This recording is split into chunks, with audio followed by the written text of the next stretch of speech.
नमस्कार YouTube family, cook with Sonali मराठीमध्ये तुम्हा सर्वांचे खूप खूप स्वागत।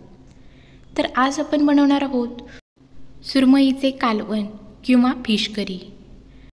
व्हिडिओ मी संपूर्ण टिप्ससह तुमच्यासोबत शेअर केलेला आहे, तर व्हिडिओ कुठेही स्किप न करता संपूर्ण रेसिपी तुम्ही इथे पहा।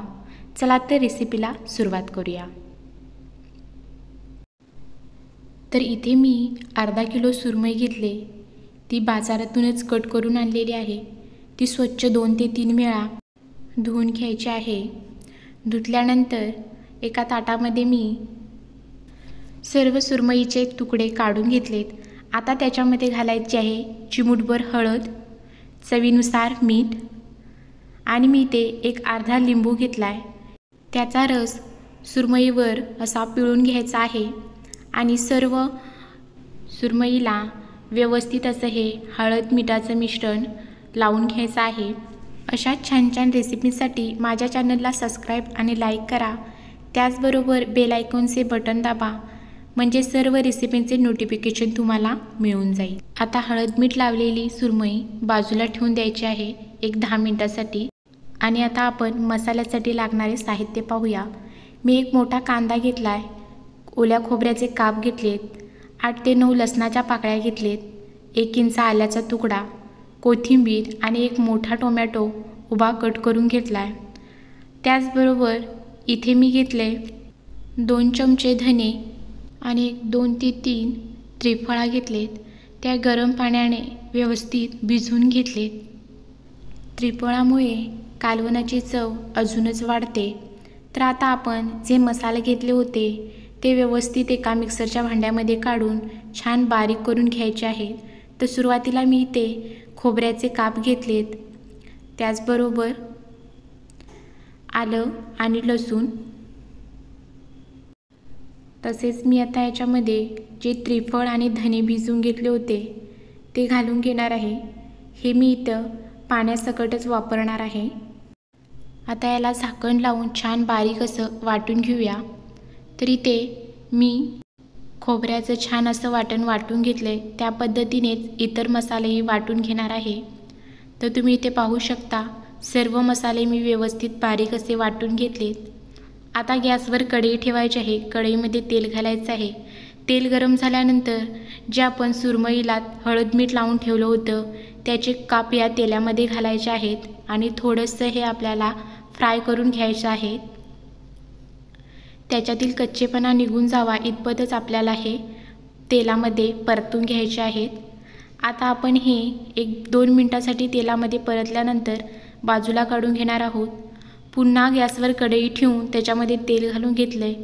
तेल गरम झालं की त्याच्यामध्ये घालायचे आहे ठेचलेला लसूण व्यवस्थित परतून घ्यायचा आहे।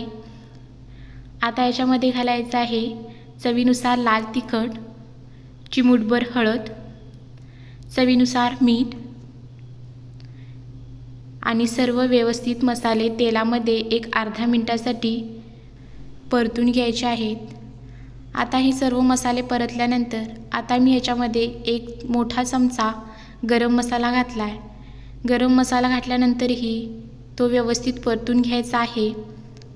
आता आपण याच्यामध्ये घालणार आहोत जे वाटण बनवलं होतं ते वाटण घालायचं आहे आणि व्यवस्थित असं परतून घ्यायचं आहे। वाटण परतल्यानंतर त्याच्यावरती झाकण ठेवून आपल्याला ते तेल सुटेपर्यंत व्यवस्थित शिजवून घ्यायचं आहे।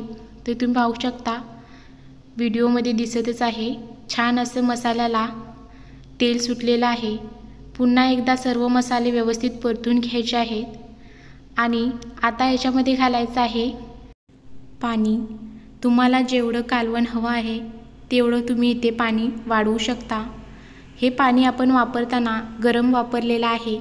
शक्यतो कोणत्याही भाजी किंवा आमटीमध्ये जर तुम्ही पाणी वापरत असाल तर ते गरमच वापरा, त्याच्यामुळे पदार्थाची चव जशी आहे तशीच राहते। आता याला छान अशी उकळी येईपर्यंत वाट पाहायची आहे आणि तुम्ही इथे पाहू शकता व्यवस्थित अशी ह्या कालवणाला उकळी आलेली आहे। आता याच्यामध्ये मी 2 आमसूल घातलेत आणि छान अशी उकळी आल्यानंतर आपण जे तेलामध्ये फ्राय करून घेतलेले सुरमईचे तुकडे होते ते आता या कालवणामध्ये घालायचे आहेत।